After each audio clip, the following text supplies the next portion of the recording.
I'm Denny Chapman, and welcome to a special edition of Survival Dispatch News. The topic is the Hamas terrorist attack on Israel, and what can we learn from this tragic event to help protect ourselves?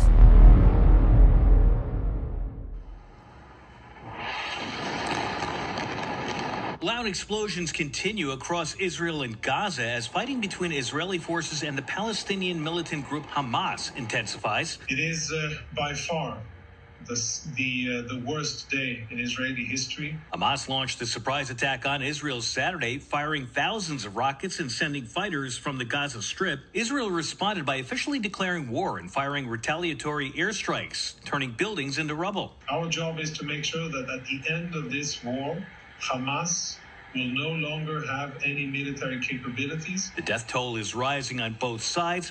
More than 1,000 people are dead and thousands are injured. U.S. officials say at least 4 Americans have been killed in Israel and several are missing. We have Israel's back fully as the United States. Hamas says it has taken dozens of Israelis hostage. Family members of those feared to be captured holding back tears, pleading with the Israeli government to help find their loved ones. I am asking for the whole world to see what I am going through. We have to bring the children home and as fast as possible. Meanwhile, here in the United States, Israeli and Palestinian supporters held rallies in different cities Sunday, making their voices heard. You want us to be quiet or you want us to be obsolete? But we can't do that. We saw the barbarism and lack of humanity that these people have had, which we've been screaming at the top of our lungs for years. President Biden is offering Israel support. The U.S. is sending Navy ships and military aircraft closer to the country, and it's also sending security assistance. Chris DeMeo, Fox News. The conflict between Palestine and Israel is a long-standing issue that's been characterized by cycles of violence and tension throughout the years. That has come to an unprecedented level recently with the attack of Hamas on Israel and the subsequent war between the two. Although for many, the idea of Americans preparing with arms and ammunition for a similar attack here on U.S. soil is a controversial and sensitive subject. It's a subject worth discussing, especially with the thousands of illegal immigrants pouring over our border and the rising tensions within our country. Now, first, let's take a look at some of the history of Hamas and a timeline of recent conflict between Palestine and Israel. Hamas first came into being in 1987. It was an offshoot of the Muslim Brotherhood, which was a Sunni Islamic group founded in the late 1920s in Egypt. The word Hamas is an Arabic acronym basically meaning Islamic Resistance Movement. The group, like most Palestinian factions and political parties, insists that Israel is an occupying power and that it's trying to liberate the Palestinian territories. It considers Israel an illegitimate state. In 1993, it opposed the Oslo Accords, a peace pact between Israel and the Palestine Liberation Organization, PLO, that saw the PLO give up armed resistance against Israel in return for promises of an independent Palestinian state alongside of Israel. They also established the Palestine Authority in the Israeli-occupied West Bank. Hamas presents itself as an alternative to the PA, which has recognized Israel and engaged in multiple failed peace initiatives with Israel. The group has claimed many attacks on Israel and has been designated as a terrorist organization, not only by the United States, but also by the European Union and Israel.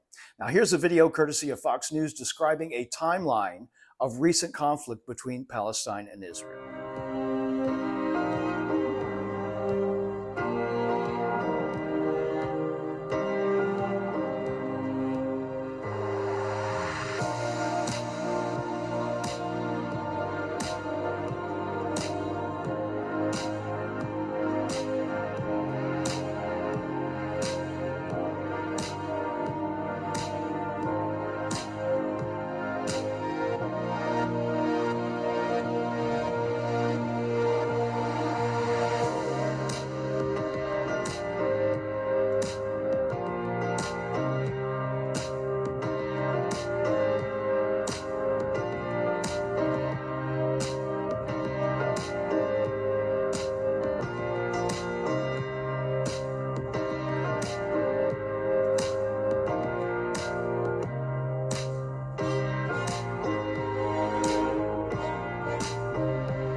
The U.S. State Department in 2021 said that Hamas receives funding, weapons, and training from Iran, as well as some funds that are raised in the Gulf Arab countries. They also receive donations from other Palestinians, other expatriates, and its own charity organizations. Now, in April, Israeli Defense Minister Yoav Gallant suggested that Iran provides Hamas with some $100 million annually. Regretfully, Presidents Obama and Biden have given Iran billions of dollars in recent years, $6 billion just a month ago, and there's no doubt that Iran is helping to fund the terrorist attack on Israel and is seemingly taunting to draw the United States into another war.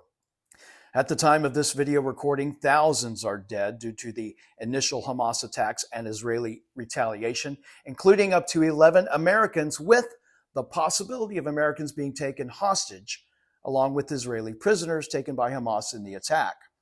What does all this mean to us at home here in the United States?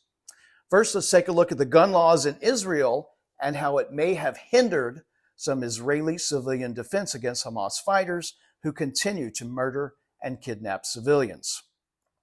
Israel has very strict gun laws and does not recognize a right to bear arms. Guns are tightly controlled and carefully tracked by the government. Israelis must meet a detailed list of criteria to be allowed to own a firearm. They have to ask the state for a license. They're permitted only one gun at a time. They even have to ask for permission to sell a gun. And the firearms licensing department in Israel is no rubber stamp. Roughly 40% of requests are rejected. Once they are granted the right to carry a gun, Israelis were limited to only 50 rounds of ammunition in their possession at any given time. They have to shoot or return old ammo before they can buy new ammo, a process that can only take place at tightly regulated shooting ranges where each and every round of ammunition sold is carefully registered. The types of guns permitted also depend on the reason for the license. For instance, a veterinarian can only purchase a gun approved by the government for the killing of animals, for instance. A hunter's license only permits the purchase of a firearm from an approved firearms list accepted by the Parks Authority, and so on. Now, Israel has loosened some of its firearms, ammunition, and gun guidelines in light of these recent attacks. The Israeli Minister of National Security on Sunday recently ordered officials responsible for issuing those gun licenses to broaden its standards a little bit. The move to arm Israeli citizens in the wake of these recent attacks mirrors that somewhat of that of the Ukrainian government last year. As the Russian army approached Kiev, if you'll remember last February, the government distributed 10,000 rifles to civilians, hoping to stem the tide. The Ukrainian army, bolstered with the civilians, eventually pushed the Russians away from their capital city. Israelis' plan is more reserved than distributing rifles to civilians on street corners. Instead, they are loosening their gun carrying requirements, hopefully allowing thousands of Israelis to finally get and carry guns within the next week or so. The first change is moving from an in-person interview to a phone interview for gun carry applicants. The second change allows anyone who had a permit to purchase a firearm in 2023 but didn't do so before the license expired to buy a gun without going through that process again. This is estimated to apply to some 4,000 Israeli citizens.